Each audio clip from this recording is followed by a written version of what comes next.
on va commencer. Alors, donc demande et désir. Alors, j'ai noté cette phrase. Donc, ne demande pas ton chemin à celui qui le connaît, tu risquerais de ne pas te perdre. Il semblerait que ce soit un rabbin qui a dit ça, mais j'ai pas plus d'informations le concernant.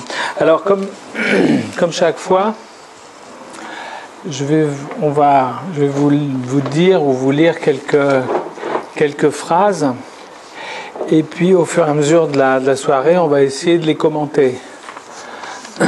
Alors peut-être que c'est peut-être pas stupide peut-être de les noter. Donc cette fameuse phrase célèbre de Lacan qui dit je te demande de refuser ce que je t'offre parce que c'est pas ça. Hein?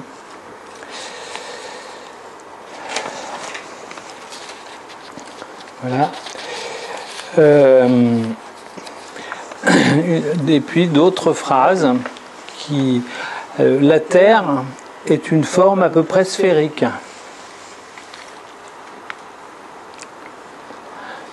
Voilà. Une autre phrase, une phrase double, enfin, qui est quand on veut, on peut. Ou bien la réponse à comment ça va, comme un lundi.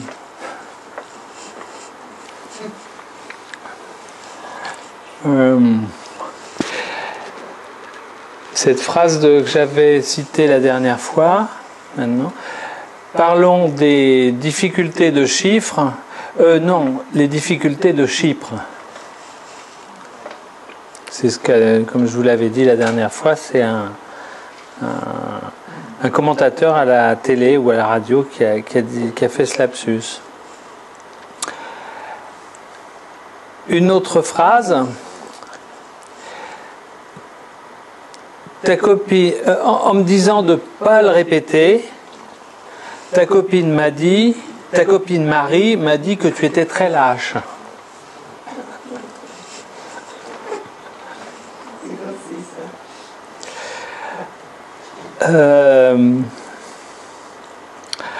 Aussi une autre phrase, maman, j'ai eu les félicitations du prof d'histoire.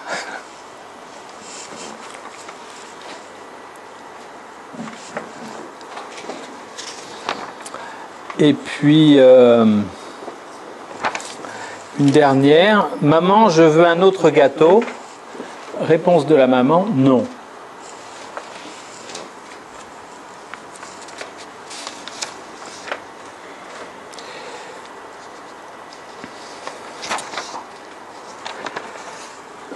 Bon, alors, bien sûr, les deux premières, c'est-à-dire celle-ci là, et celle de Lacan,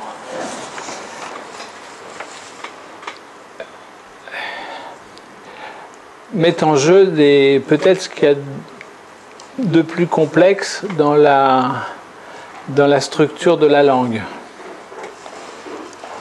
Alors on va essayer donc d'analyser un petit peu ces phrases et puis de voir progressivement quel type de structure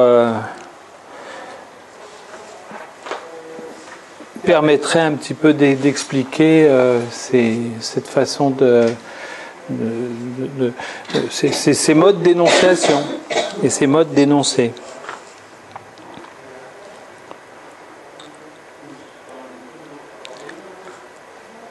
Alors dans chacune de ces phrases, bien sûr, il y a une dimension d'énonciation et une dimension d'énoncé.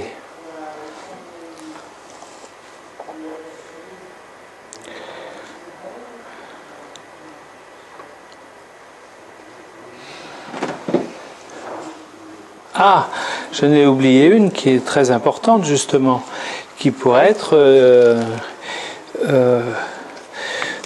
je m'appelle Paul.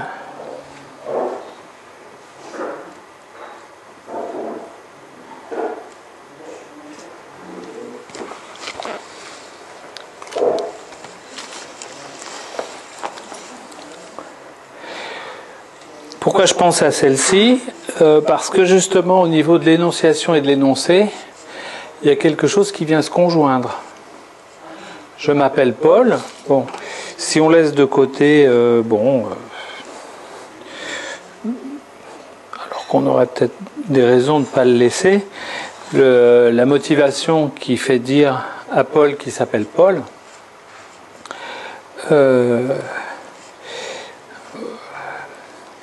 il y a quelque chose qui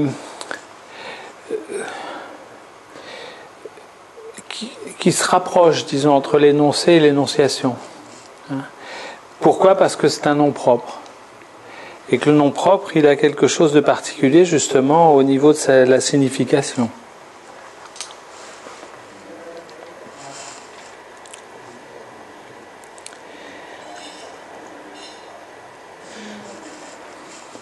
Alors, donc,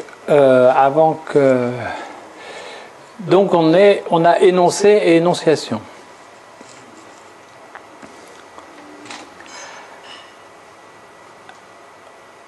Déjà, ce qui doit nous sauter aux yeux, il me semble, dans chacune de ces phrases, c'est que l'énonciation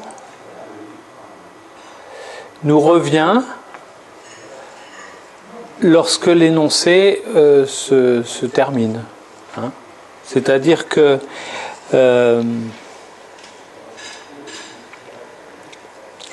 la Terre a une forme à peu près sphérique.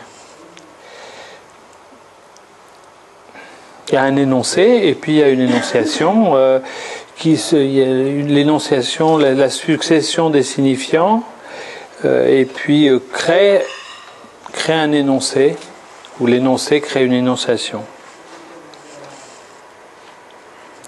Alors, comme on l'a déjà évoqué la dernière fois, une des façons de présenter toutes ces phrases, et on va voir que ce n'est pas la seule, une des façons, c'est de les appliquer sur un graphe. Hein. Alors, j'ai présenté celui qui comprend l'ensemble des éléments, et puis on va voir comment il se situe en fonction des différentes phrases. Alors, ça c'est ce que Lacan a appelé le graphe complet. Hein. Et alors on va essayer de trouver à l'intérieur de ce graphe où sont les points, quels sont les points importants et où se situent les différentes phrases qu'on a évoquées en début.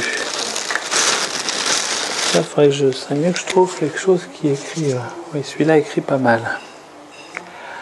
Alors,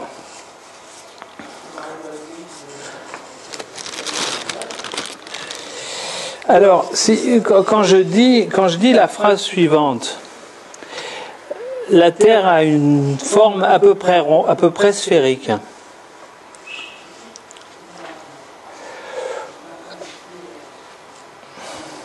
Comment on va situer ça sur ce schéma? Eh bien, on a ici une succession de signifiants qui se suivent jusqu'à la fin de la phrase.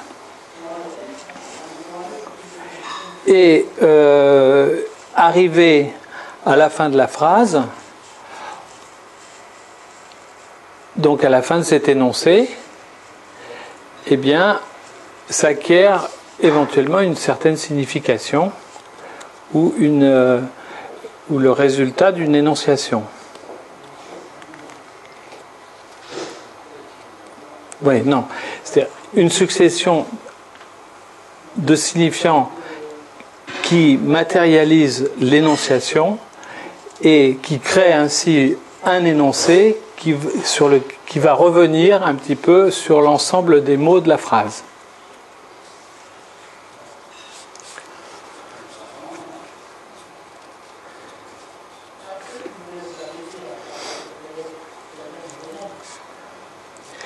Alors,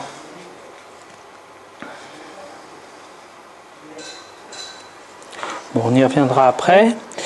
Maintenant, donc là, on a un chemin, n'est-ce pas, qui vient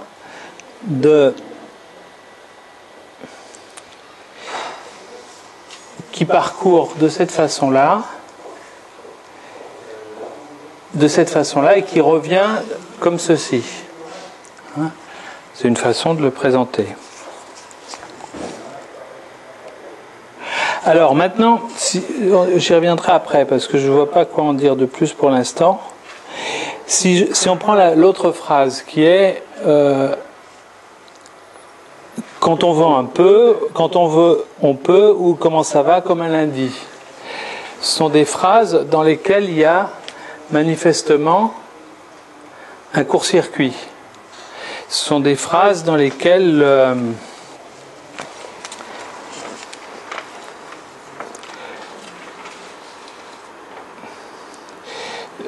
ce sont des courts-circuits, disons, qui ne vont même pas jusqu'à l'énonciation comme on avait vu auparavant. Ce sont des courts-circuits qui s'articulent entre deux imaginaires. C'est-à-dire que si je réponds comme un lundi, j'imagine que ça correspond à une compréhension chez l'autre. Donc je m'imagine qu'on a quelque chose en commun sur ce qui peut se passer le lundi quand on a fini le week-end.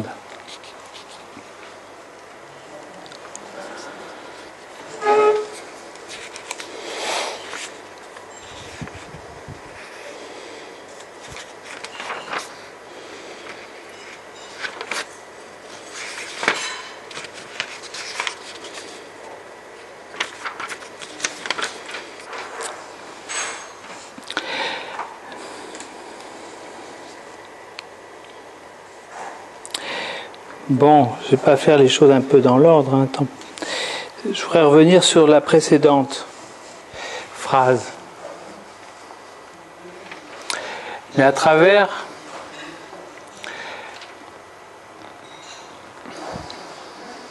un autre exemple. Dans le premier cas, dans la première phrase, c'est un énoncé qui est presque, non pas une formule mathématique, mais qui est un énoncé de logique assez simple et standard. Par contre, maintenant, si je prends la phrase que j'ai indiquée avant, du journaliste qui dit « Parlons des difficultés de chiffres, non les difficultés de Chypre ». Donc là aussi, on est dans une énonciation. La première phrase étant « La Terre a une forme à peu près sphérique ». Oui, la première, parce que les deux un peu compliqués, on les verra après. Complexes plutôt. Donc là, si on est sur cette énonciation, parlons des difficultés de chiffres, non les difficultés de Chypre. Alors là, qu'est-ce qui se passe? Donc, énonciation. Et le sujet qui énonce réalise que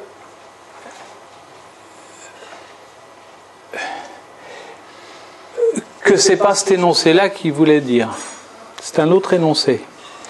Et donc, il va contourner pour changer son énoncé à travers une autre énonciation. C'est-à-dire qu'en fait, qu'est-ce qui va se passer? C'est que si il est amené à reformuler un autre énoncé, c'est que on peut dire d'une certaine façon qu'il a tourné, que son énonciation a tourné autour d'un trou.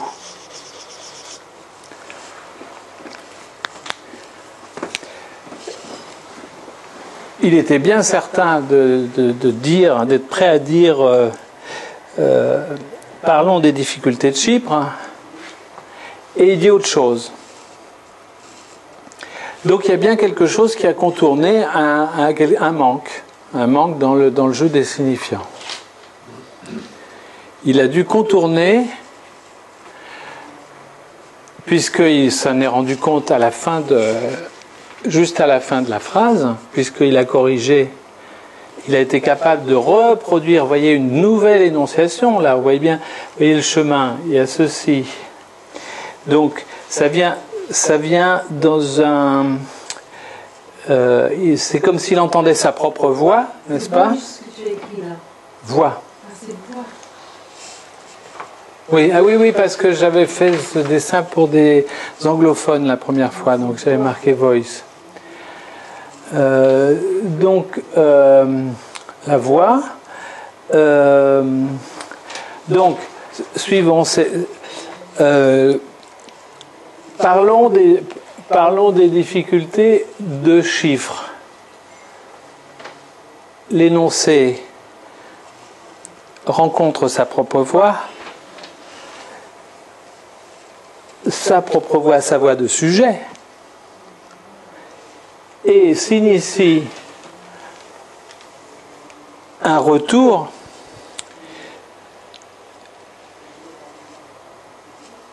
sur le lieu où s'est produit la signification. A, chiffre.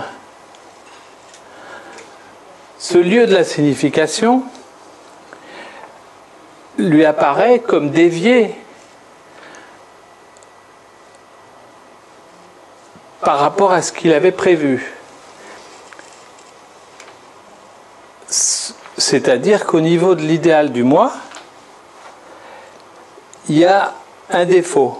Il y a quelque chose qui est en décalage par rapport à une sorte d'idéal de la phrase qu'il croyait qu'il était en train de dire. Donc, qu'est-ce qui se passe à ce moment-là? Fabrication, énonciation d'un nouvel énoncé. Énonciation. Ah non, je parle en fait de Chypre.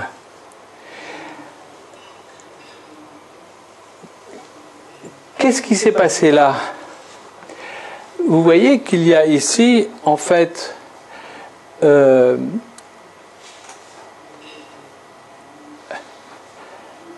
quelque chose qui s'émet et qui se reçoit ici, à savoir que si il a pu dire chiffre à la place de Chypre, c'est que dans ce lieu, il y a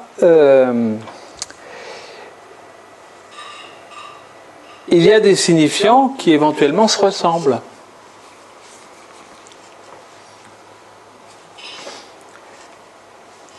Et là, à la suite de cette nouvelle énonciation dont l'énoncé lui paraît satisfaisant,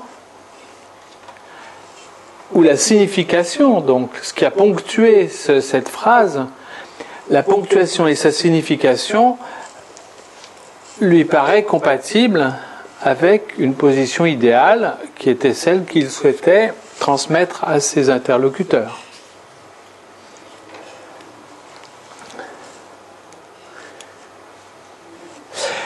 On pourrait dire que par rapport à la première, ce que j'appelle la première phrase, la Terre a une forme à peu près sphérique. Une des différences entre celle-ci et l'autre, c'est que là, dans la deuxième, il y a un échec, qui est un échec productif. Il y a un échec de la biunivocité entre l'énonciation et l'énoncé.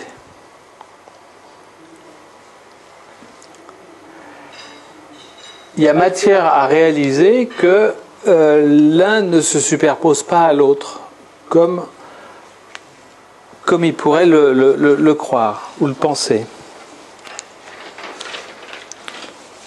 Donc là, on est...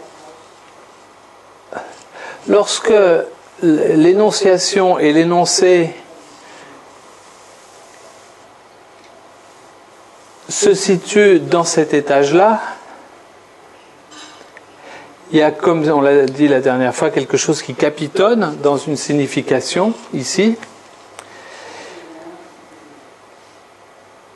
Et on peut dire qu'on est dans le domaine du symbolique, il y a une énonciation symbolique qui s'est faite avec cette particularité qui était masquée dans la première phrase. La Terre a une forme à peu près sphérique, mais qui apparaît au grand jour dans la deuxième phrase, à savoir qu'il y a un trou.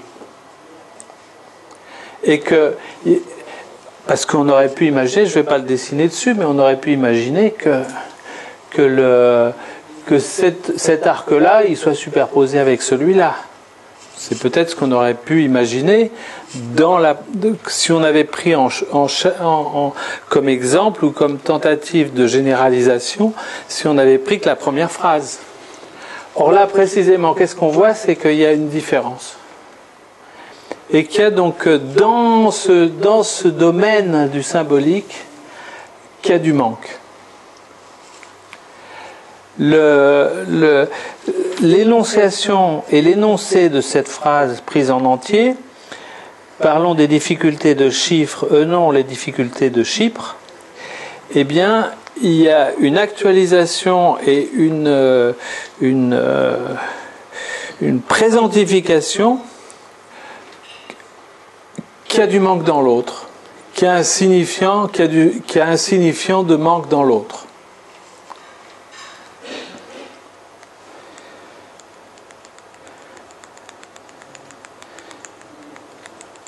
Ne peut-on dire d'ailleurs que dans certaines formes de paranoïa,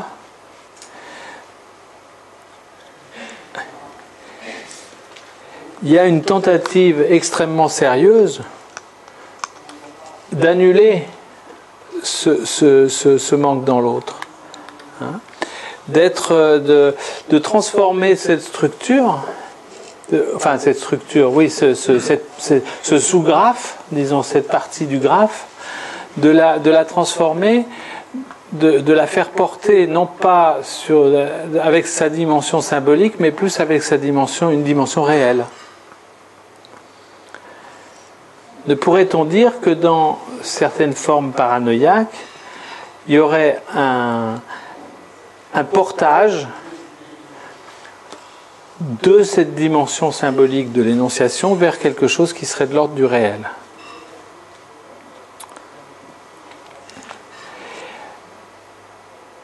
Et là, attention, un réel qui n'est pas le domaine de la vérité. Là, on voit que la vérité, elle parle. Dans les énonciations concernant l'histoire de Chypre, eh bien, j'ai envie de dire, l'énonciateur, il dit doublement vrai. Il dit vrai dans son énoncé final, les difficultés de Chypre, et il dit vrai dans son énonciation initiale. Il y a des problèmes de chiffres. Parce que se pose évidemment la question, et c'est là où on va venir ensuite, de qu'est-ce qui prévaut au choix inconscient d'avoir remplacé dans la première énonciation, d'avoir remplacé chiffre par chiffre.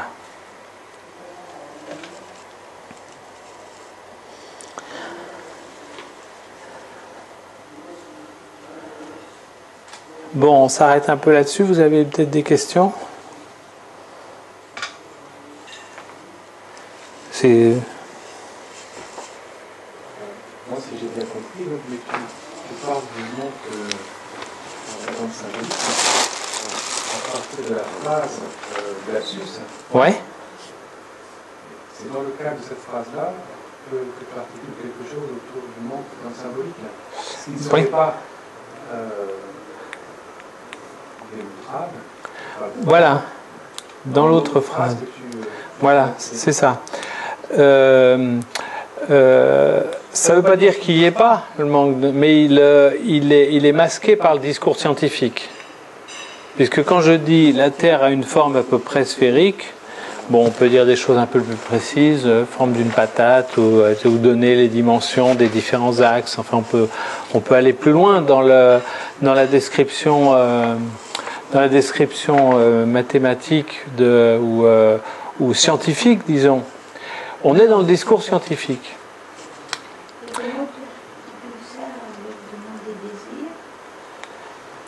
Ah ben, on n'y est pas encore. On n'y est pas encore. On va y arriver. On va y arriver.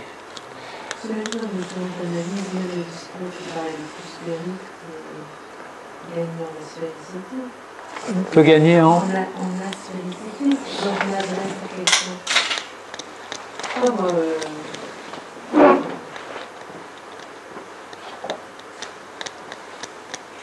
Par exemple, le mot la terre, il pourrait se déplacer un peu. Oui, absolument. Après, c'est bien en quoi... Oui, voilà. C'est bien en quoi, bien que apparemment cette phrase paraisse d'un discours scientifique, c'est pas pour ça qu'il n'y a pas du manque dans l'autre. Hein. Et d'ailleurs, si on pousse le scientifique dans ses retranchements, à un moment donné, il va bien être confronté à quelque chose de l'ordre, je sais pas, ou bien s'il y a du manque, ou c'est contradictoire, ou il y a d'autres théories, donc on peut aller, bon, mais là justement je me suis limité à une seule phrase.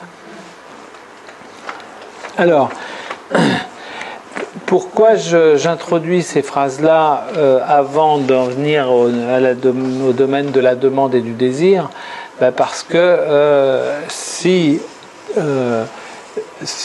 on applique ce qu'il en est de la demande et du désir sur le graphe, c'est important, il me semble, de démarrer par quelque chose qui est déjà sur le graphe.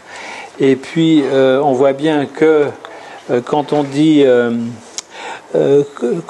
même la Terre a une forme un peu sphérique, si je viens vous dire ça, c'est peut-être que j'ai un certain désir en vous disant ça, ne serait-ce que de parler de la demande et du désir, par exemple. Hein.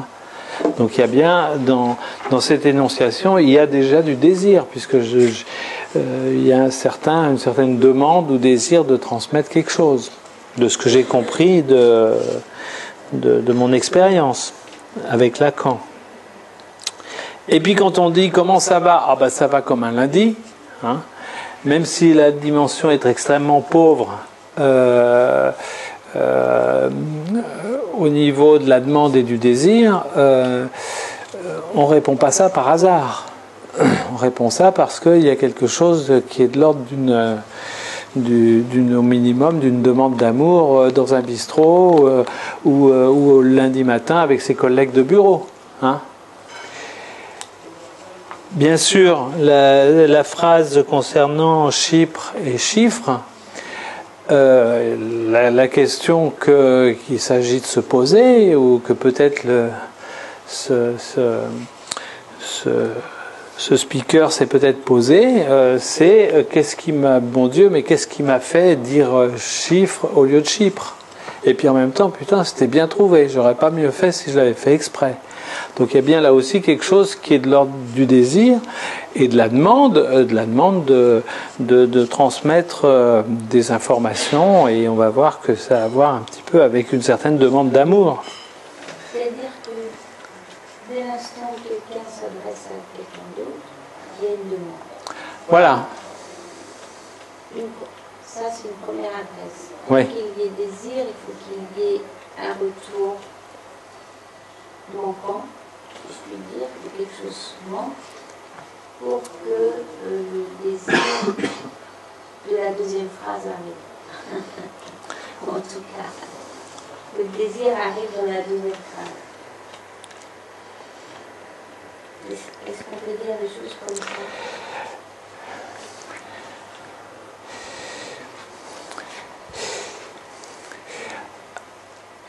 Je crois que ça demande à être articulé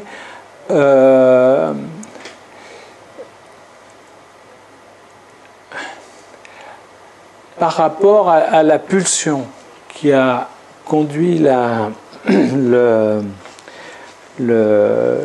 speaker ou les pulsions qui nous poussent à nos énonciations. Et par l'expression de ces pulsions,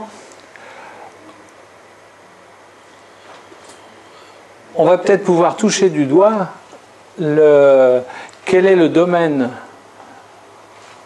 de la demande et quel est le domaine du désir.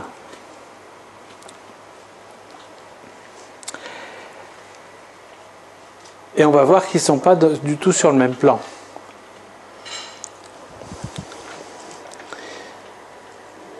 Et quand je dis qu'ils ne sont pas sur le même plan, c'est à prendre au pied de la lettre. C'est vraiment une histoire de plan.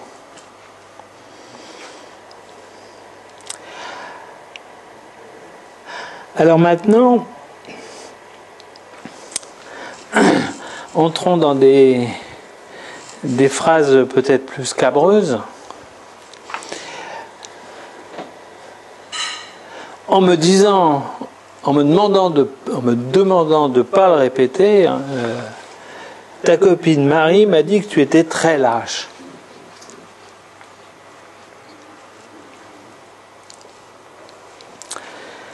C'est pas une phrase simple.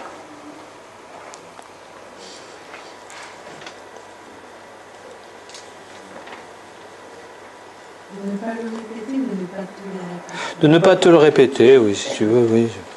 De ne pas te le répéter. En me demandant de ne pas le répéter en général, de ne pas te le répéter, mais...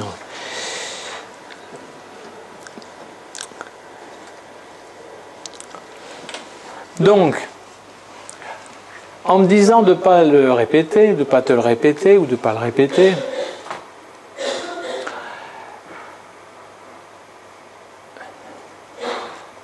il y a de la demande. Elle m'a demandé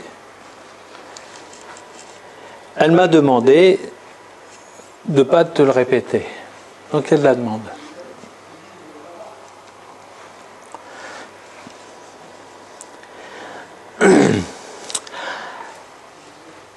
Est-ce qu'on peut dire déjà que peut-être, si ce sont deux copines qui parlent,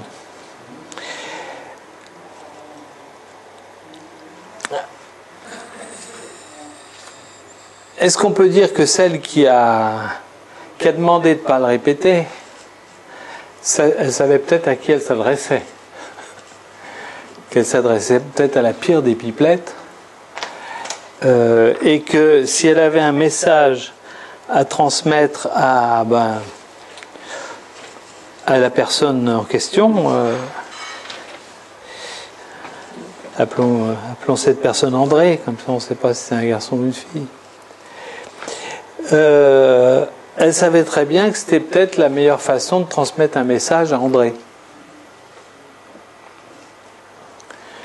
Surtout si elle a bien insisté, sachant que c'était une pipelette, si elle a bien insisté, je te demande surtout de ne pas le répéter.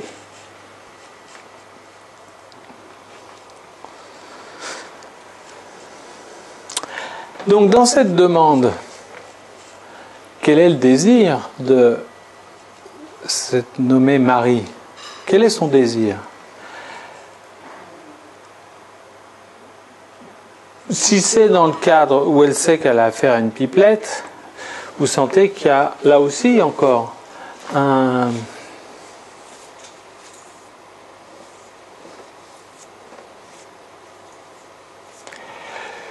que dans cette énonciation, n'est-ce pas, eh bien qu'il y a un certain désir qui s'exprime à travers un certain fantasme qui va être de dire surtout ne le répète pas.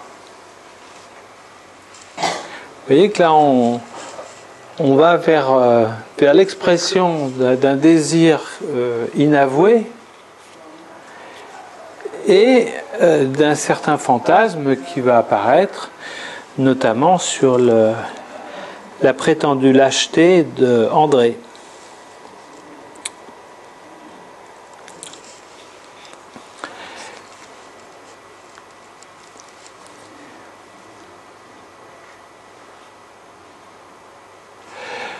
que Marie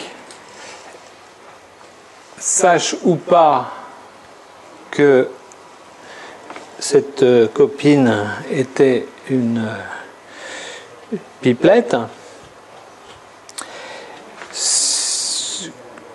qu'elle l'ait su ou pas, il se trouve que cette personne s'empresse de dire à André: ta copine Marie m'a dit que tu étais très lâche.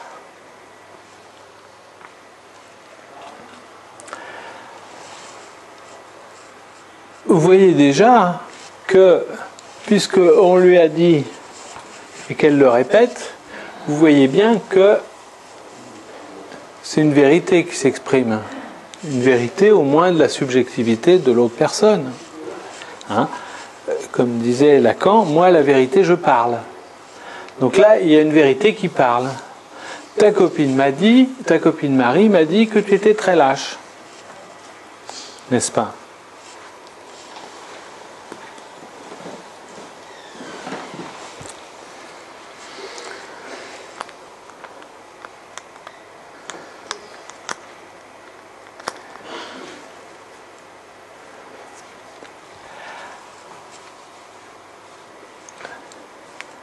Vous voyez que c'est quand même une... il y a de quoi fantasmer sur cette image de très grande lâcheté. Peut-être que c'est un couple, peut-être que... Il y a de quoi fantasmer là-dessus. Qu'est-ce que ça recoupe des choses que André n'a pas osé dire, enfin énormément de choses, également du regard, le regard de Marie sur André. Donc vous voyez qu'il y a quelque chose qui va du désir. Alors là, ce désir, ça va être soit le désir d'envoyer un message à André, soit le désir et ou, puisqu'il y aura toujours un et dans ce cas-là, et le désir de cette dame, ou cette personne. Je me suis fait l'idée que c'était 3 copines. Excusez-moi.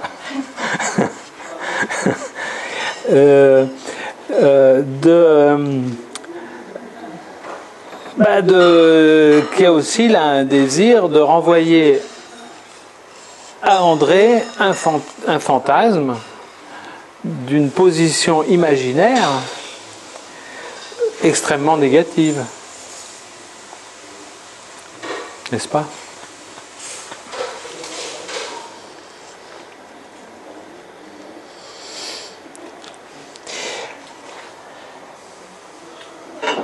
Donc là où on est là, donc on n'a pas encore explicité comment se structure le désir et la demande. Mais enfin, on essaie de le pointer du doigt. Là, vous voyez que chaque fois il y a 2 discours là au nouveau qui circulent. Un discours, une énonciation. Un discours patent et un discours latent. Et dans cette distance, on repère quelque chose de l'ordre du désir. Qui en l'occurrence n'a rien à voir avec le désir de vérité.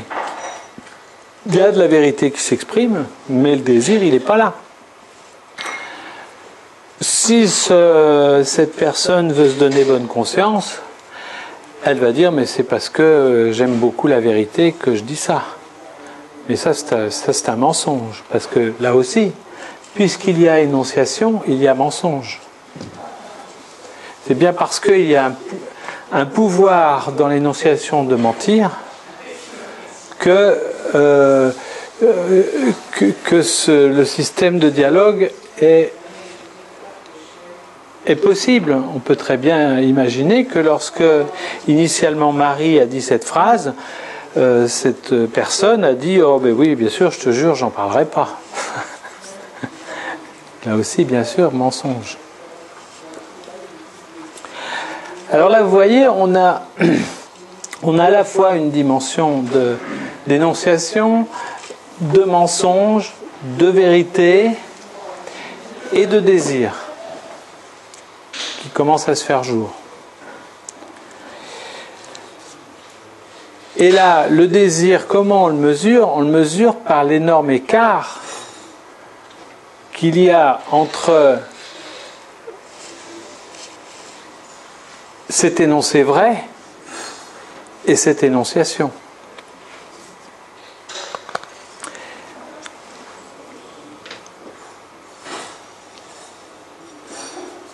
Est-ce que c'est clair ce que je dis ou c'est ennuyeux ou bon.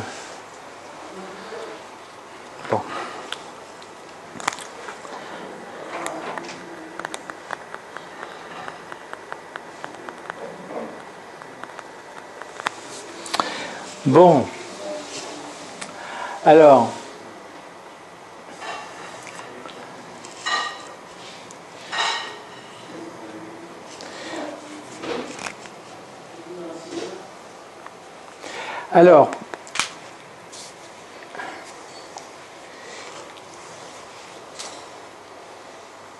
Passons à la phrase suivante. Maman, j'ai eu les félicitations du prof d'histoire.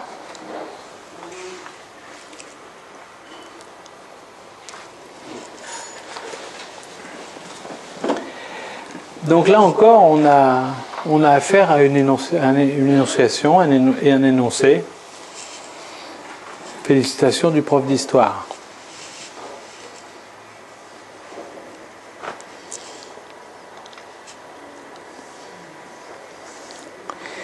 Mais si comme c'est bien évident, comme dans chaque phrase, énonciation, énoncé, il y a du désir, comment formuler le désir qui s'exprime là?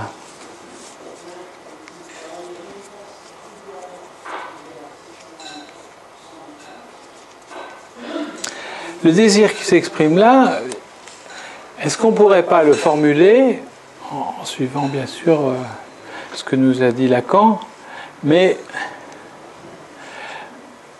depuis la place de l'enfant,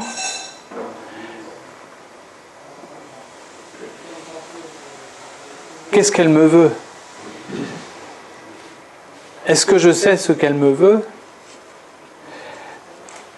Oui, je crois qu'elle veut que je sois un bon élève.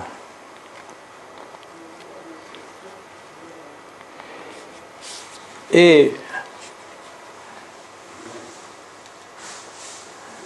bon, il faut ramener ça dans un contexte, peu importe, c'est juste une phrase.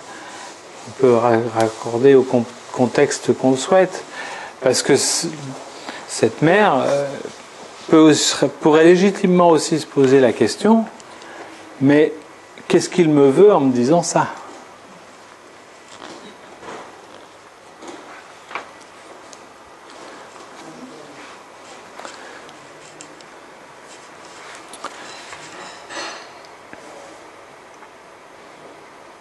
Alors là, vous voyez qu'on est, on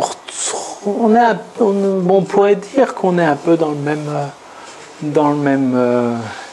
sur la même partie du graphe. Pour l'enfant qui l'exprime, il y a un désir.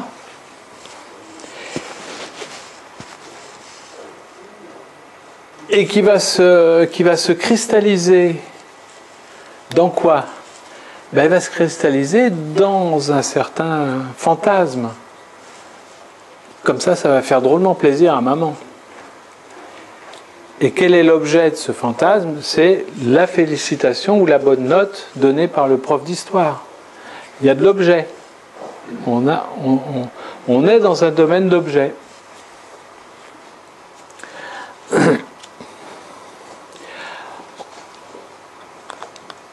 L'enfant pense qu'il y a quelque chose qui va se conjoindre entre sa place de sujet et l'objet qu'il montre à maman, cette bonne note en histoire, cette félicitation. Il y a quelque chose qui va se refermer. Maman, j'ai beaucoup de mal à la contenter. Là aujourd'hui, j'ai eu les félicitations du prof d'histoire. Donc il y a quelque chose dans le fantasme qui va se réaliser. Il y a une espèce de réalisation du fantasme.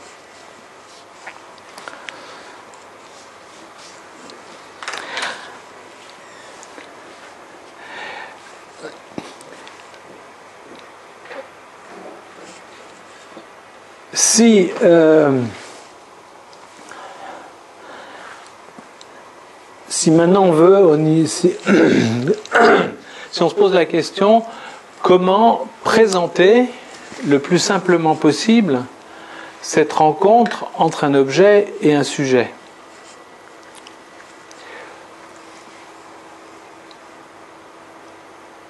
On voit bien qu'on est dans l'imaginaire, parce que si on est dans cette dialectique-là entre une mère qui refuse de reconnaître les qualités de son fils ou de sa fille, et le fait que cet enfant arrive avec une félicitation du prof d'histoire, il y a des grandes chances que la satisfaction de l'enfant et de la mère soit de courte durée.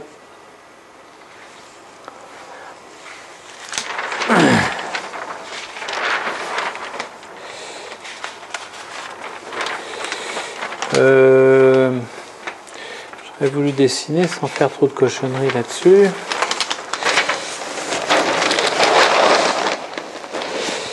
voyez, là, donc si je réécris, alors comment le noter cela?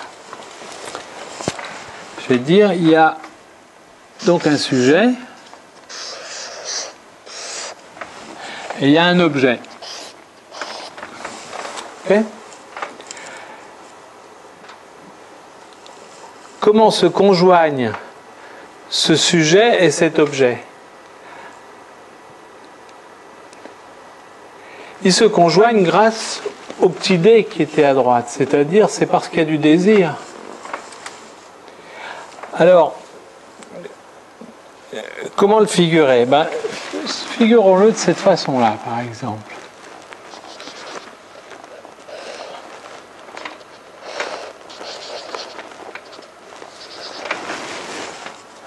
C'est formidable, ça passe. C'est un opérateur. C'est un opérateur qui, on va dire que c'est un opérateur qui permet de joindre le sujet et l'objet. Maman, j'ai eu les félicitations du prof d'histoire. Ah, c'est bien, mon chéri. Ça marche.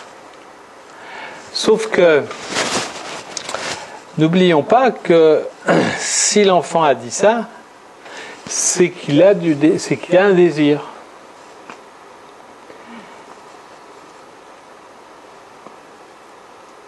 Et si la maman a félicité son gamin, c'est peut-être extrêmement temporaire. Donc cette position de rencontre positive,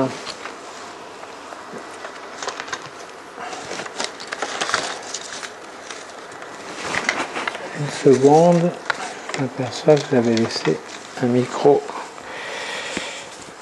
Alors, eh bien, ça va se rouvrir cette affaire. C'est-à-dire que ça va cesser de pouvoir se traverser. C'est-à-dire que très vite, on va avoir entre l'objet et le sujet quelque chose qui va s'ouvrir.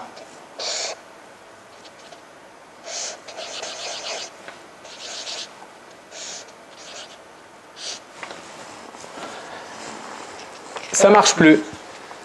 Ça marche plus. Il y a un trou.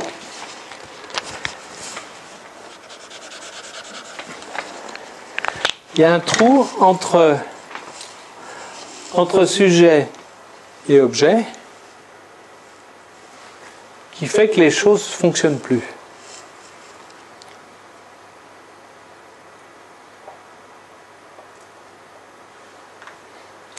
Eh bien, Vous voyez que ça se présente, c'est bien, c'est du plan. Et puis vous voyez, on voit du vert derrière. C'est comme si j'avais fait un trou dans le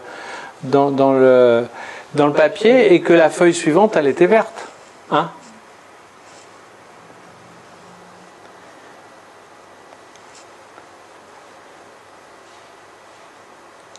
Et bien ce qui est vert là, c'est le désir. C'est le fait que justement ça ne fonctionne pas, mais on va y venir après, parce que ça c'est...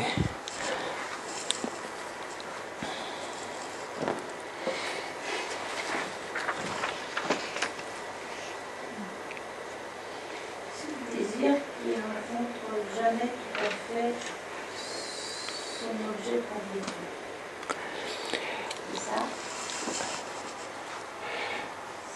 Est-ce que c'est le désir ou la demande qui ne rencontre jamais son objet de complétude?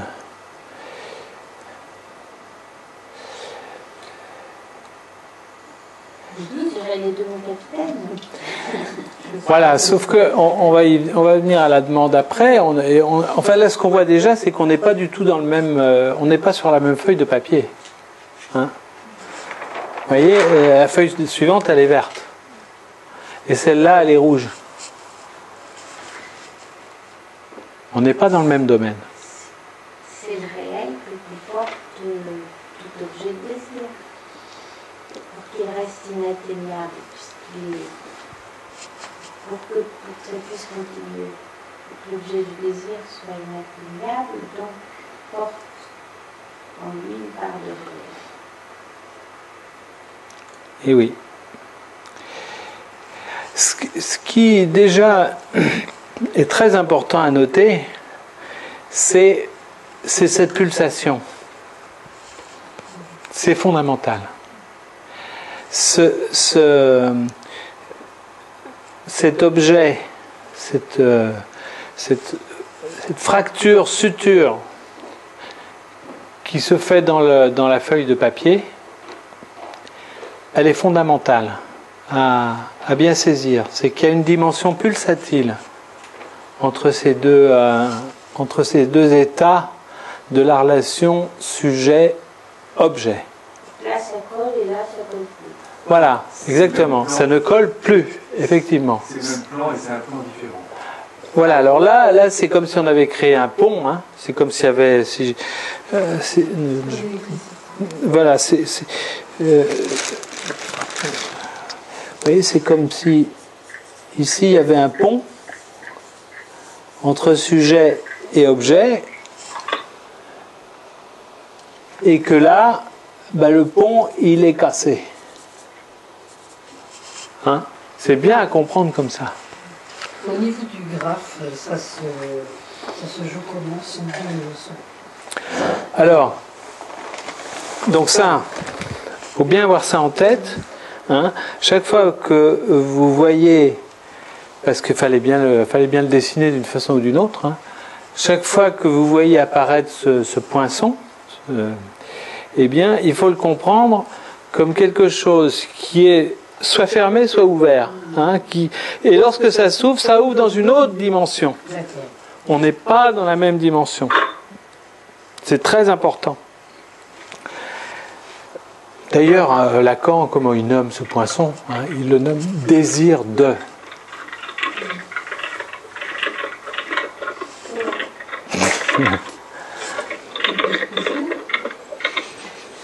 C'est...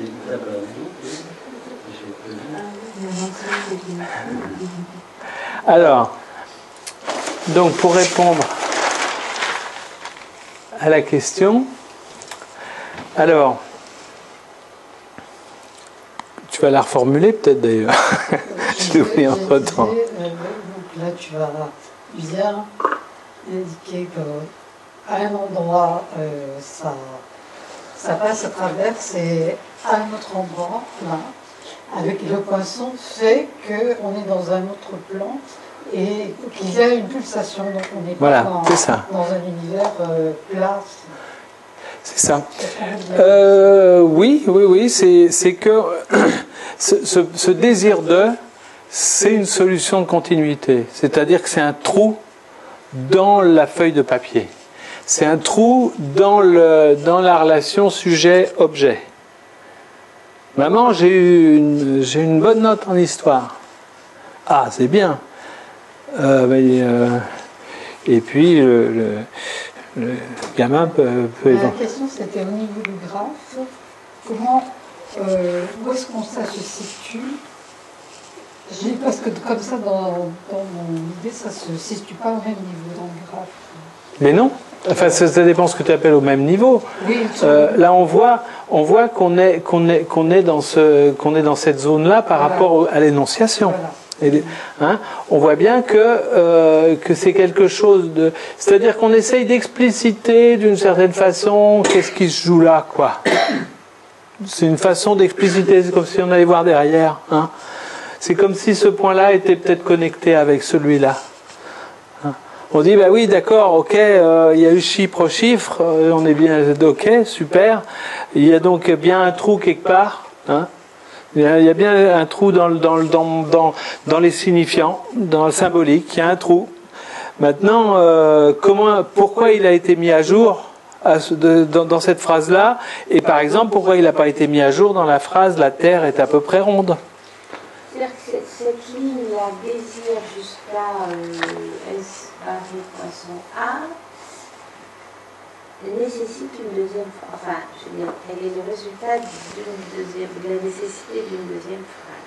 La première phrase, il y a de S de grand A à grand A, soit. La deuxième, hop, voilà, celle-ci, c'est déjà une deuxième. Alors, vous voyez la grosse différence, précisément, tu as tout à fait raison. Regardez la grosse différence avec la phrase sur chiffre. Là, dans chiffre, vous voyez qu'il y a quelque chose qui se reboucle comme ça. Mais là, on a affaire à quoi? À une belle âme. Elle aime la vérité. Elle aime tellement dire la vérité.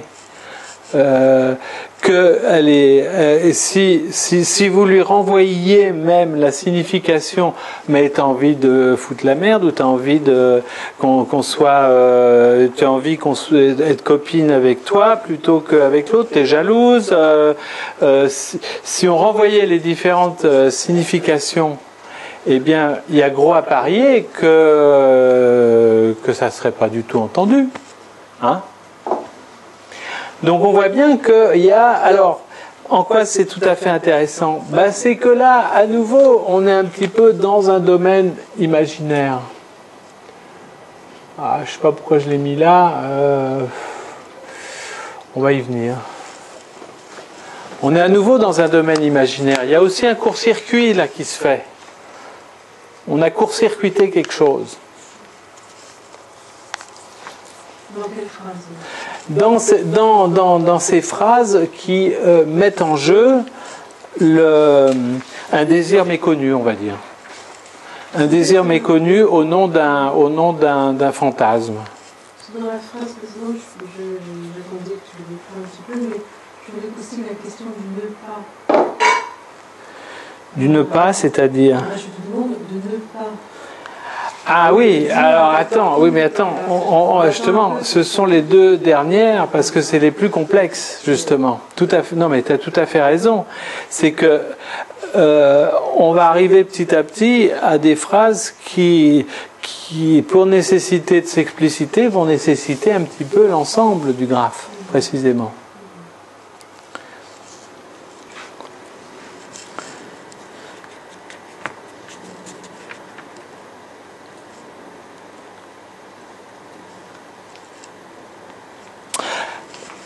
D'ailleurs, pour aller dans le sens de ce que tu dis,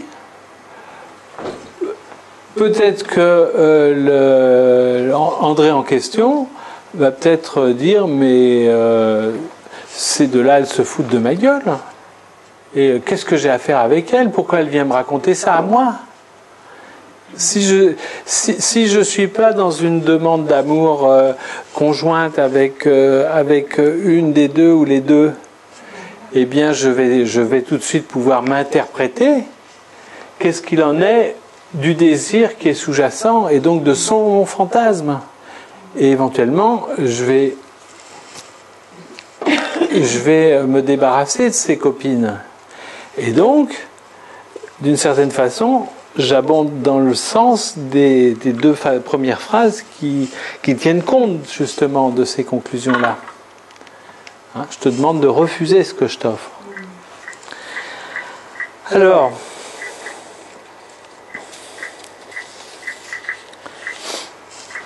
donc la question là qui se pose dans cette phrase sur le prof d'histoire, c'est mais qu'est-ce qu'ils me veulent, qu'est-ce qu'ils me veut quoi, hein? Et donc on pose la question de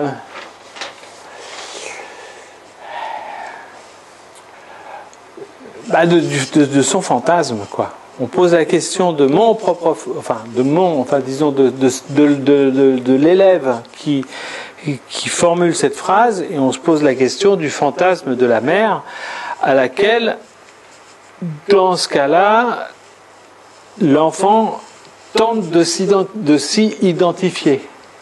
Il y a une tentative de s'identifier au désir, au fantasme du désir de la mère. Hein? Et comment ça s'appelle cette chose-là? Eh ben, ça s'appelle le phallus. Donc, saisissant un enfant connaissant toujours sa mère, sait très bien quels sont les fantasmes auxquels il peut être souhaitable, des fois simplement pour des raisons de survie, hein, pour survivre au discours des parents, hein, de s'identifier. Ah ben j'ai remarqué, l'enfant a remarqué, ah ben oui, mais quand plus j'incarne cette position phallique, moins mes parents m'emmerdent. Ça va me permettre d'attendre d'être suffisamment grand pour mener ma vie.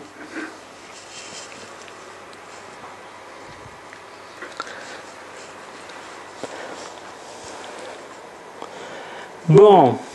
D'autant plus que ça peut masquer les 3 notes dégueulasses qu'on a mis par ailleurs. Les quoi, voilà. Alors, voilà, exactement. Je vois que tu as de l'expérience.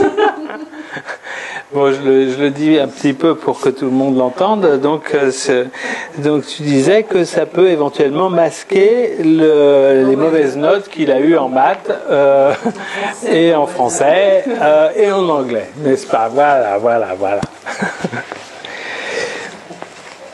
Alors, passons à la phrase suivante.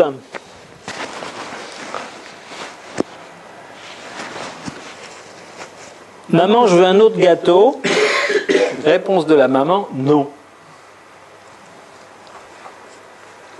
Donc à nouveau, une énonciation, un énoncé, je veux un autre gâteau.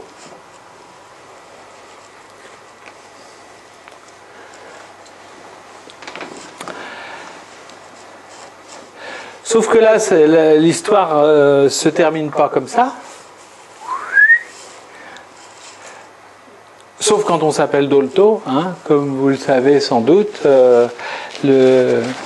l'inventivité, le génie de cette femme, lorsqu'un enfant lui disait je veux un bonbon, hein, elle le faisait parler sur 5 ou 10 ou 20 phrases pour qu'il décrive le bonbon, le goût, hein, oui, pour qu'il lui raconte le bonbon, hein, au point qu'à un moment donné, l'enfant passe à autre chose.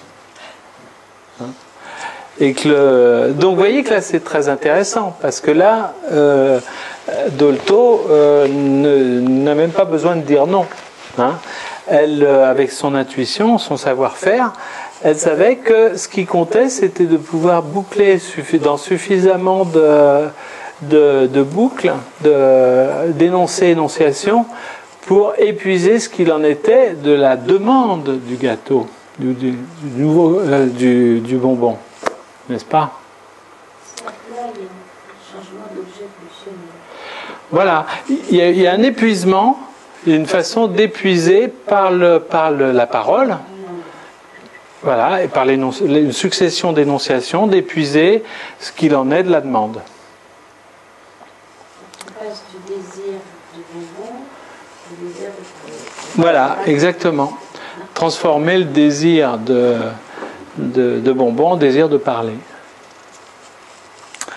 Sauf que là, c'est pas ça. La situation est plus brève.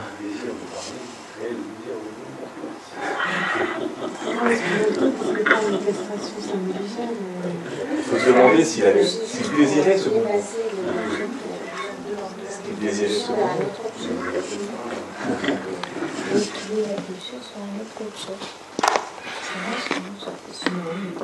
Parce que je peut-être aussi que le bonbon, c'est la première forme de la demande. Essayez de parler un peu plus fort, comme ça peut s'enregistrer et puis notre ami peut entendre. Peut-être que le bonbon, c'est quelque chose comme une forme qui est donnée à la demande, en fait, au registre de la demande. Et qu'au fur et à mesure, je ne sais pas si on peut dire ça, au fur et à mesure, finalement, la parole, c'est peut-être la dimension du désir qui prend le pas. Je ne sais pas si ça peut aller aussi vite, si c'est peut-être complètement triste. Non, parce que précisément, de la même façon qu'il y avait cette phrase sur la terre qui ne laissait pas apparaître comme ça cette dimension de désir, dans cette intervention de Dolto,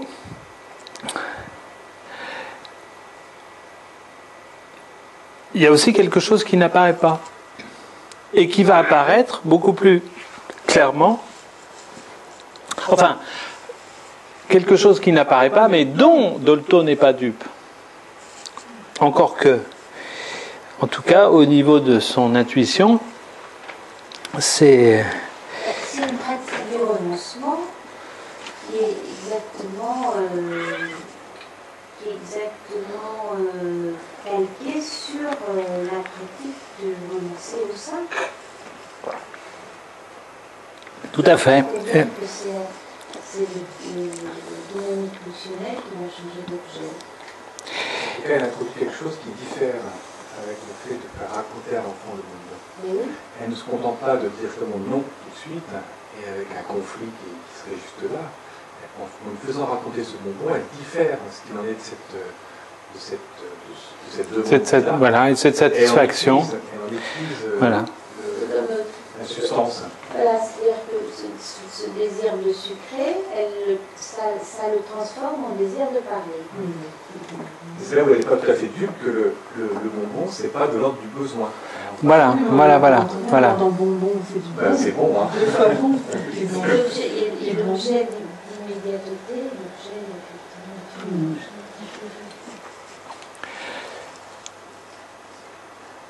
Alors, mais pour que ce renoncement soit possible, il a bien fallu qu'il y ait quelque chose qui soit de l'ordre plus directif, disons, de « Maman, je veux un autre gâteau », réponse « Non ». Et alors là, qu'est-ce qui se passe? Qu'est-ce qui se passe là?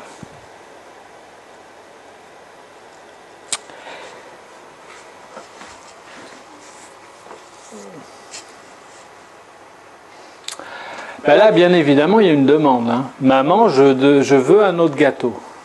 C'est une demande.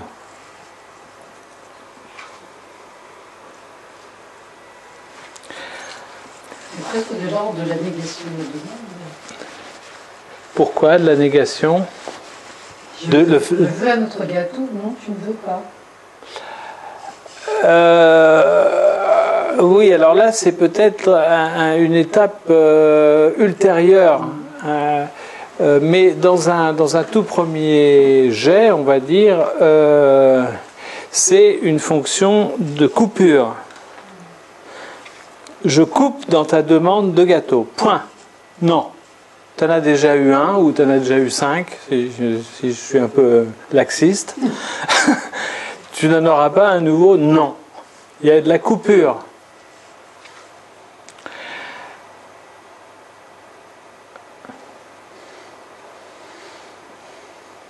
Alors, à nouveau, comment trouver un moyen de figurer cette coupure? Alors, je vais prendre mon petit dessin de tout à l'heure.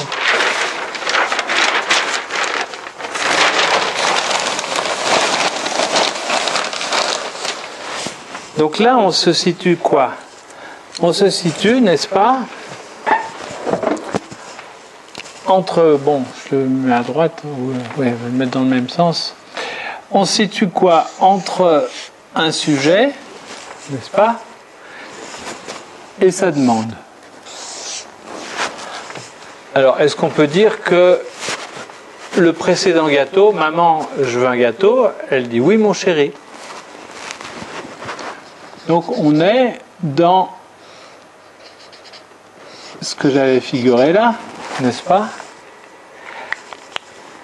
Une acceptation, hein, et donc quelque chose qui se conjoint, qui circule, disons, entre sujet et demande.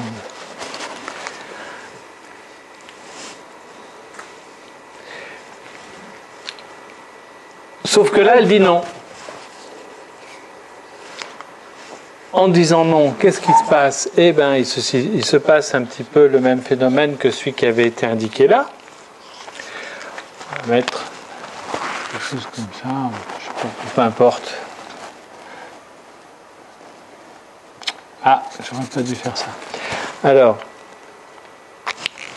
dans le cas du non, NON, il y a le sujet et la demande. Maman, je veux un autre gâteau. Non. Donc le non, on peut le figurer comme ça.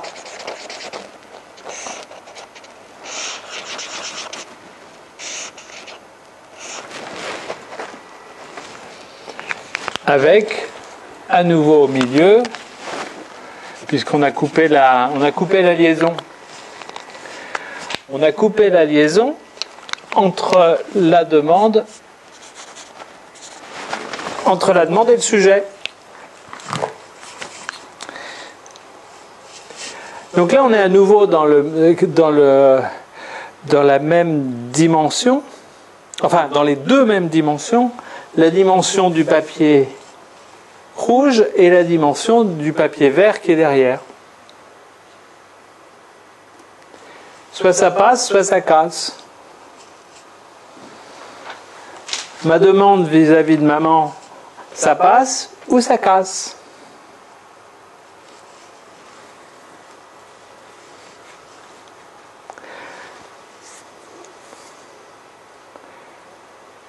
On fait coupure, et on fait coupure. Qui c'est qui fait coupure? C'est maman. Pourquoi? Parce qu'elle a du désir. Elle désire que son gamin il soit pas trop capricieux, par exemple. Donc si je reprends... Donc là, on voit que on est dans ce domaine-là, qui est le domaine où on dit ah ben non, là je t'impose un autre réel que celui que tu souhaites. Et je t'impose un réel qui est de l'ordre de la coupure. Oui. On pourrait dire peut-être les choses autrement, c'est qu'elle a le désir du patou, pas tous les bonbons. Voilà. Parce que je suis patou. Je suis patou parce que c'est ailleurs qu'il faut désir. Voilà. Si elle a fait une analyse, elle pourra peut-être se dire, mais lorsqu'il me demande à nouveau un autre gâteau, c'est qu'il a du mal à intégrer que moi-même je ne suis pas toute. Hein? Donc il continue à me demander, donc il faut bien lui enseigner que non. Heureusement, c'est aussi les mères qui n'ont pas fait d'analyse. Non, mais oui, non, mais ce que je veux dire, non, bien sûr, non, mais ce que je veux dire, c'est que bien sûr, non, mais bien sûr, les mères le font intuitivement, mais la question, c'est pas ça que je mettais en avant dans l'analyse, c'est la capacité de le verbaliser de cette façon-là. il faut peut-être quelques années d'analyse pour arriver à le verbaliser de cette façon-là. Mais non, je ne suis pas toute, donc exactement comme tu l'as dit. Pour arriver à le dire comme tu l'as dit, ça nécessite un travail analytique pour le dire, non pas pour le faire, parce que une mère qui souhaite pas que son enfant soit capricieux va réagir comme ça, naturellement. Je suis pas sûre que ça a à voir avec l'analyse. Bon. Simplement, c'est avec le bon sens. Oui, le bon sens. D'accord. Le bon sens de la castration. Alors, justement, on est effectivement dans le bon sens de la castration, c'est de dire qu'il y a du réel qui est du trou dans le réel, hein, qui est du -1. Hein. Il y a du -1 là. On est dans le patou. Hein. Dans le patou de quoi? Dans le patou de la jouissance. T'as bien joui en mangeant déjà 2-3 gâteaux, c'est terminé. Après, c'est trop de jouissance. Et face à ce trop de jouissance, je dis non. Je fais de la coupure. J'empêche que ta jouissance se transforme en masturbation, par exemple. Hein, on peut dire ça comme ça. Je n'ai pas envie que tu te masturbes avec des gâteaux. Donc je dis non. Trop de jouissance, tue la jouissance. Et peut-être aussi du côté de la mère elle-même, c'est-à-dire peut-être qu'en disant non, elle prend le risque de perdre quelque chose. Ah voilà, bien sûr, bien sûr. Voilà. C'est peut-être, bon, là c'est pas le cas, mais dans bien d'autres cas, c'est presque le cœur brisé. Donc pas une histoire de gâteau, mais ça peut se produire pour des choses beaucoup plus graves, qu'elle est amenée à dire non.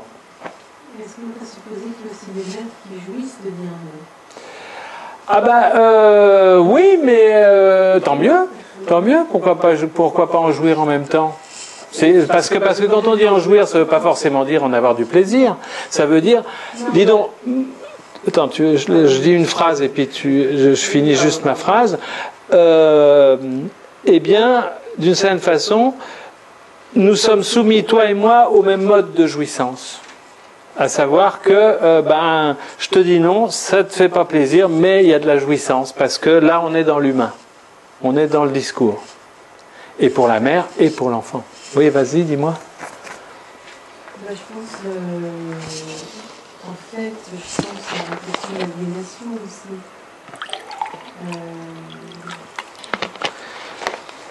Parce qu'en fait, ces deux petites virgules, il a aussi appelé ça... enfin bon, je ne vais pas vraiment bien déployer, parce que c'est pas récemment, parce qu'il y a aussi une aliénation dans le fait de rentrer dans le langage et de se voir assujetti à un certain nombre de choses, dont le fait qu'il y a des choses dont on dit que non. Mais à l'extrême, est-ce que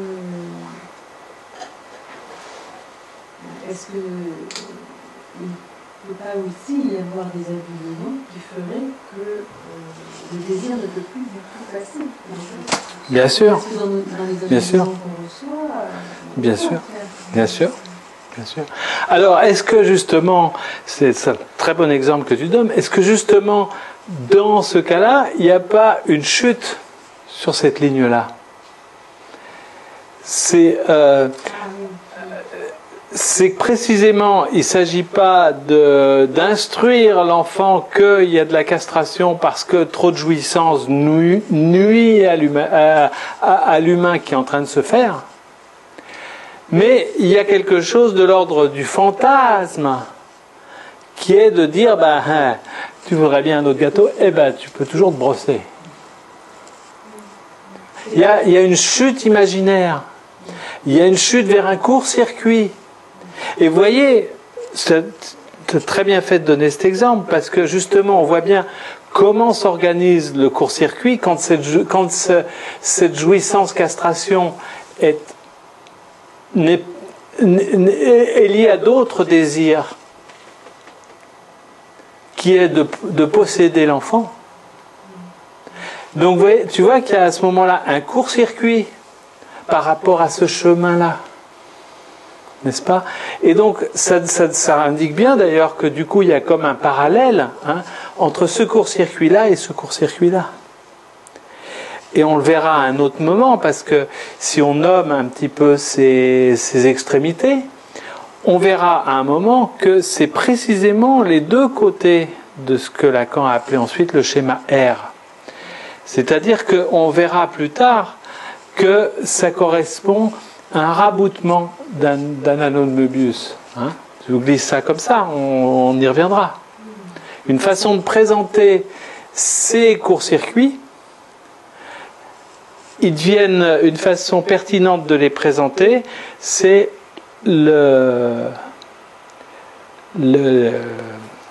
qu'est-ce que j'ai dit? C'est un anneau de Möbius. Mais enfin bon, on y reviendra. Mais je m'aperçois qu'il est déjà moins 10 et il y a toute une partie très importante que je ne vais pas avoir peut-être le temps de dire. Ça fait rien, on continue. Donc là, ah oui, alors ce que j'ai pas dit, qu'est-ce que c'est que pour un humain la conjonction du sujet avec une demande? Cette demande, vous voyez elle peut, je veux un autre gâteau. Il y a quelque chose qui est gauchi par rapport à un besoin. J'avais pas mangé depuis hier, j'aurais un gâteau, puis un deuxième gâteau, puis un troisième, puis un quatrième, puis un cinquième. Donc on voit bien qu'il y a quelque chose au départ qui peut se conjoindre avec du besoin, n'est-ce pas? Mais là, on voit que le besoin, il est transformé par le langage. Et comment nommer un besoin transformé par le langage? Eh bien, par le terme freudo-lacanien de pulsion.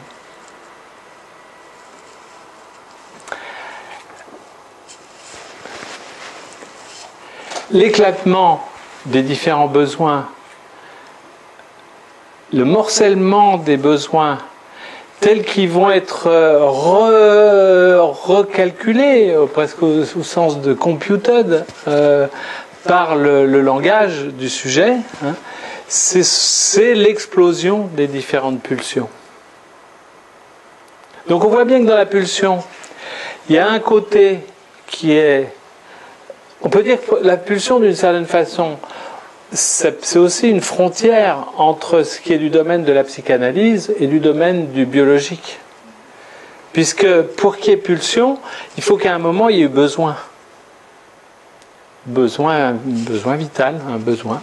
C'est pas besoin de manger, besoin d'amour même, besoin de respirer, etc. Besoin de regarder, besoin de... Donc, vous voyez qu'on a là une écriture de la pulsion. Avec d'ailleurs le terme en français qui n'est pas... comme j'avais fait ça avec des anglophones, pulsion se traduit par drive, et drive ne rend pas compte de cette dimension pulsatile. Tandis que pulsion, je veux dire, c'est magnifiquement trouvé. Ça pulse. Ça s'ouvre, ça se ferme. C'est-à-dire qu'il y a... Et qu'est-ce qui fait ce mouvement d'ouverture-fermeture? C'est... c'est à nouveau le désir. C'est ce qui était en vert dans l'autre petit dessin que je vous ai fait.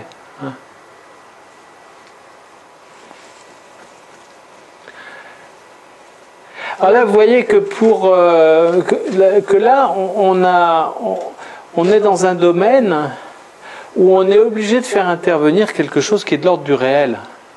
Je ne peux pas te laisser manger autant de gâteaux que tu veux. Ton réel, c'est pas une sphère. Il lui manque quelque chose. Il y a aussi du trou dans le réel.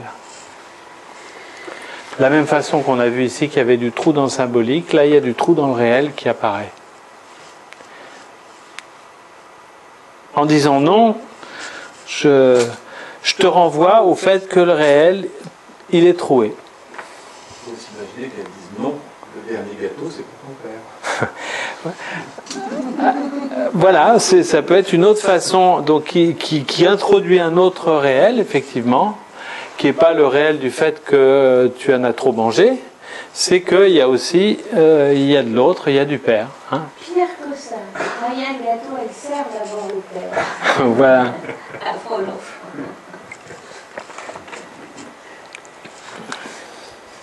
Bon. Un peu embêté là. Alors, bon, on ira jusqu'où on peut, hein. Éventuellement on continue la prochaine fois. Hein.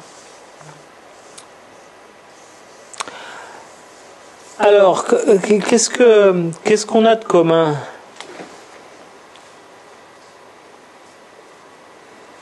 Alors, je veux reprendre ces deux petits dessins là qui ils me paraissent très, très parlants.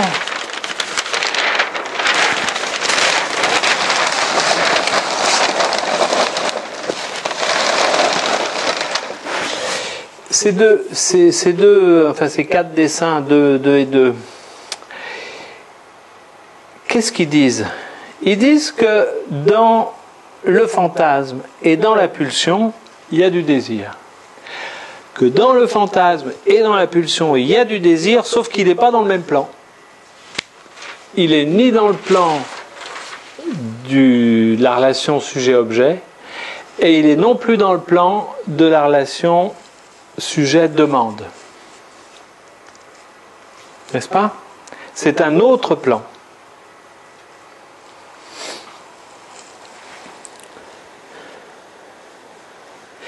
Qu'est-ce que ça dit? Si je prends la pulsion, eh ben ça dit que le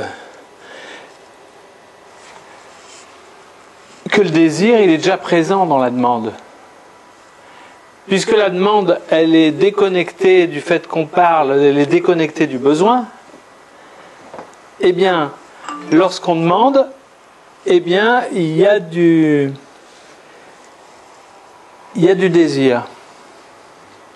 Hein? Le désir est déjà présent dans la demande.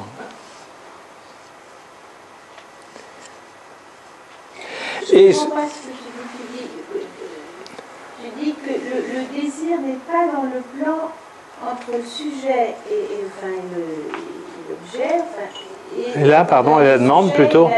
Attends, oui. Et alors tu dis le désir est dans la demande. Il y a du désir dans la demande. Ça, je suis bien d'accord, mais je suis bien d'accord qu'il y a du désir. Alors comment tu dis qu'il n'est pas dans le même... Il est déjà présent. Il est présent et il apparaît parce que il y a du poinçon. Il y a du désir de. On pourrait presque dire, et c'est intéressant parce que vous avez entendu plein de fois que le désir était inextinguible et qu'il était permanent, etc. On pourrait dire que si j'ai ça ici, c'est que l'intégralité de la page suivante est verte. Seulement, vous n'en voyez que des petits morceaux. Chaque fois qu'apparaît une pulsion ou chaque fois qu'apparaît un fantasme. Mais la page suivante, elle est entièrement verte. Mais on va pouvoir en voir apparaître que des morceaux lorsque s'exprime une pulsion ou lorsque s'exprime un fantasme. On pourrait dire que le seul niveau dans lequel il n'y a pas de désir, c'est le besoin. Voilà, oui, je pense qu'on peut dire ça, oui. Alors, pour répondre en même temps à ce que disait Martine, il y a une petite différence entre là et là.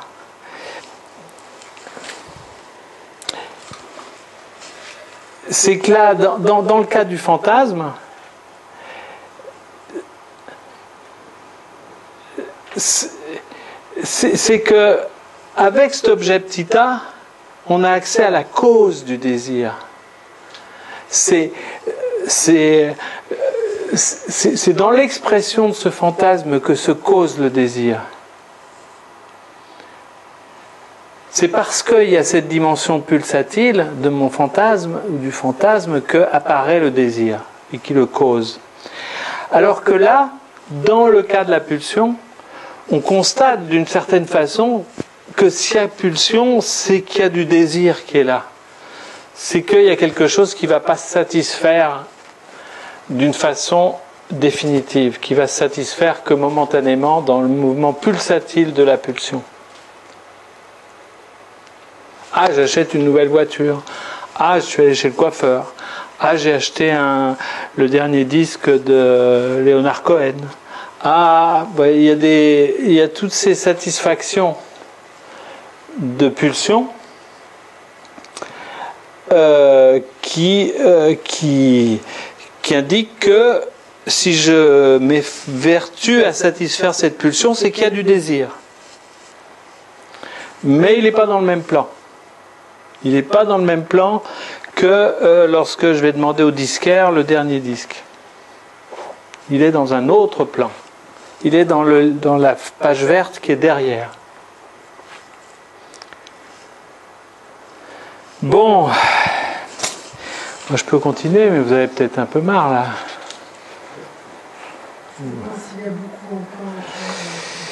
Je peux introduire. Je peux introduire les deux phrases que j'ai données au début, et puis on en parle la prochaine fois, si vous voulez. Hein, parce que ça nécessite un autre abord topologique, on va dire. On va s'apercevoir qu'il y a une autre façon topologique de décrire ces deux phrases, qui sont une façon commode de rendre compte de déjà tout ce qu'on a dit là, mais qu'on va aussi pouvoir le présenter autrement. Alors, j'introduis juste ça. Alors, il y a cette phrase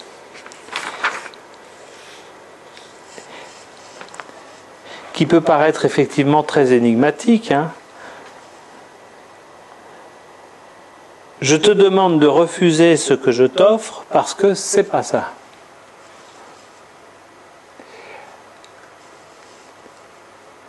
Ça demande pour l'énonciateur un savoir certain sur l'hystérie. Sur l'hystérie sur l'hystérie de celui qui dit je là-dedans. Parce que ça saute pas aux yeux, hein. Je te demande quelque chose, mais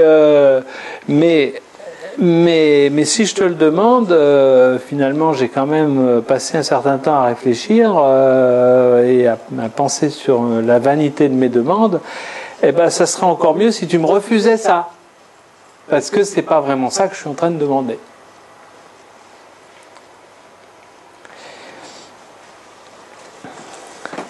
Et il me semble que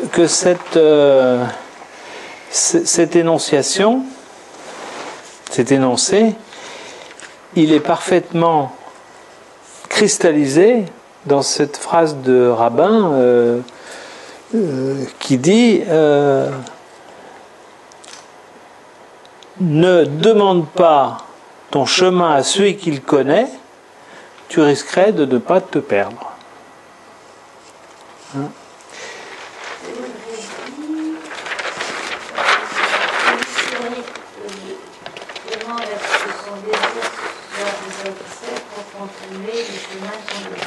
Voilà.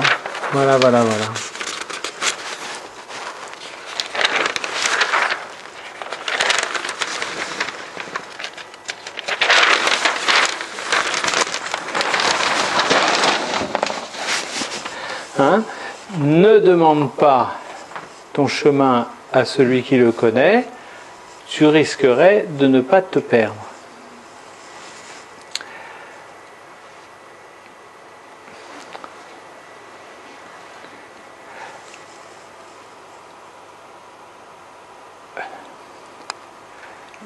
Je te demande de refuser ce que je t'offre parce que c'est pas ça.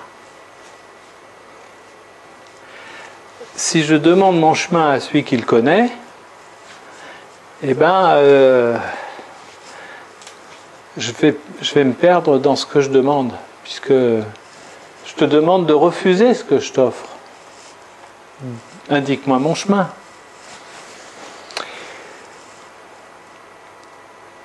Sans compter qu'on peut aussi dire que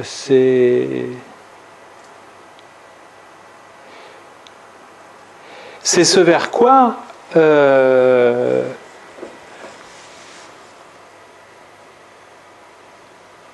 je pourrais dire, c'est le désir de l'analyste repris par son analysant en fin de cure. Hein?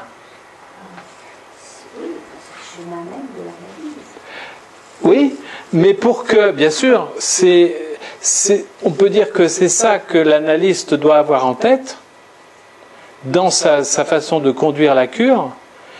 Mais si l'analysant est capable de le formuler, on peut dire que son analyse est terminée.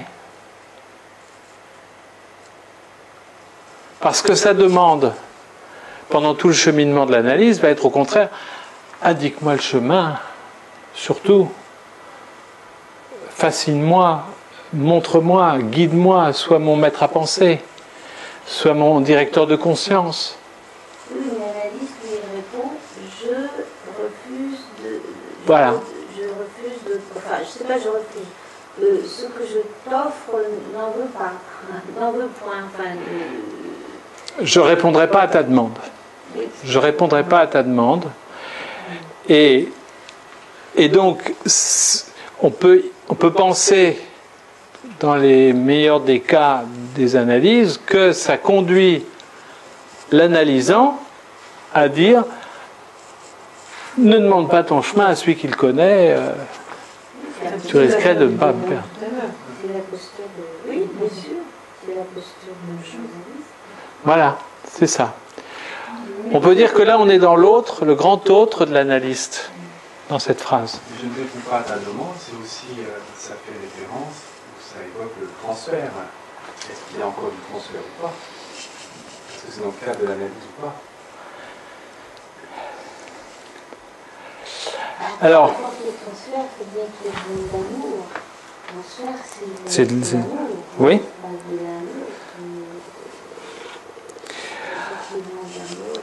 Alors, il y a toute une dimension que Lacan et quelques autres ont développée à la fin de la période lacanienne de son vivant. C'était justement le transfert de travail, qui est une dimension tout à fait intéressante là, hein, puisque si l'analysant dit ça à son analyste, avec une autre phrase bien sûr, eh bien, je t'accepte comme déchet de mes fantasmes, mais on a fait un sacré bout de chemin ensemble et de travail ensemble. Et ce que tu as induit par ton style est mon support de travail.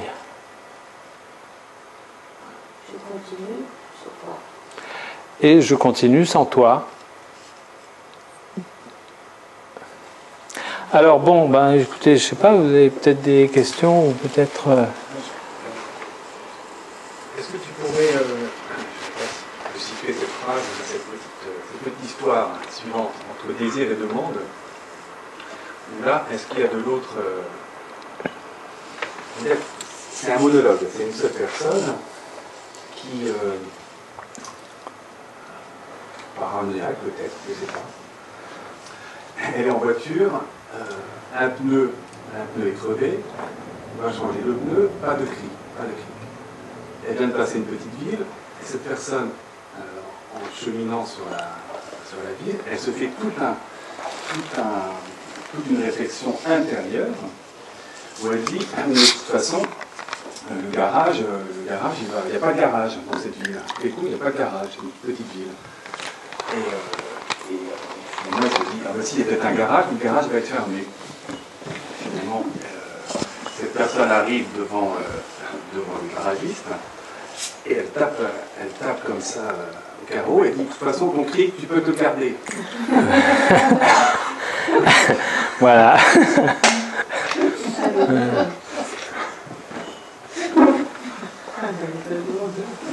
Et oui. On est plus dans le film. Et Socrate, c'était tout un film. Au sens, personne, c'était une construction tout à fait intérieure. Bon. Paranoïaque dans le sens où ça lui est refusé, quoi, comme l'objet du refus de l'autre.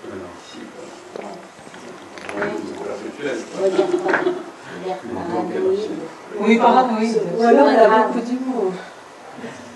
Oui, c'est ça où il ne peut pas souffrir. Bon, qu'est-ce qu'on en reste là, hein, peut-être Hein? Ben oui, on continuera sur ces deux phrases. Comment rendre compte de ce décalage, hein? Je te demande de refuser ce que je t'offre parce que c'est pas ça. Qu'est-ce qu'il en est de l'articulation, n'est-ce pas, entre ce qui est rouge et le milieu qui est vert, hein, ici, hein, on fait un point là comme ça, on reverra. Ce qui est vert ici et là, quoi. Comment rendre compte de ce décalage, quoi. Quelle serait la façon la plus simple, encore qu'on verra qu'elle n'est pas. C'est pas du tout trivial comme structure, que c'est un petit peu emmerdant à entrer dedans au niveau topologique, mais finalement c'est peut-être quand même la façon la plus simple d'écrire ce décalage.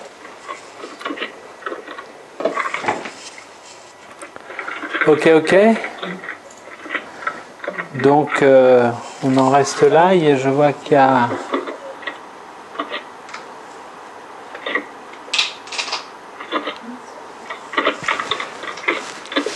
ok.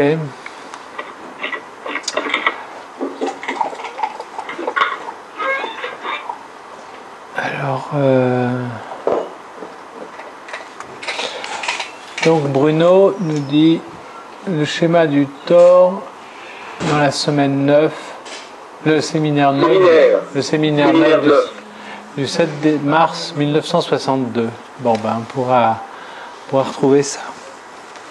Parce que ce qui est illustré, c'est un tore autour d'un vide, mais le sujet ne circule pas sur la surface du tore, il circule autour du plan vertical du tore. Oui, mais justement, on va peut-être y passer un petit peu de temps là-dessus la prochaine fois, hein, si on veut s'apercevoir que... C'est un beau schéma, et je vais aussi invoquer le concept de das Ding, la chose, comme étant le manque structurant. Donc ce n'est pas qu'il y ait de lettres qui, par malchance, se retrouvent manquants, c'est qu'il y a d'abord c'est le manquant qui vient en premier, qui structure l'être par métonymie, par circulation justement, sur le deuxième étage. Ouais. Pardon, sur le premier étage du graphe, oui. Premier étage à partir du bas. Eh oui. Bon, allez, on en reste là alors. Bon, merci Bruno. Alors là, attends, la prochaine fois, alors c'est quoi c'est pas le 17 avril, 17 juin, non, c'est pas ça. 17 juin. Merci les Parisiens, nous dit Bruno. Comment? Alors, le 7 mars 1962. 7 mars 1962. C'est le troisième lundi? En général, oui, on essaye de se coincer à peu près là, sur cette date-là. Donc c'est le 17. Le 17.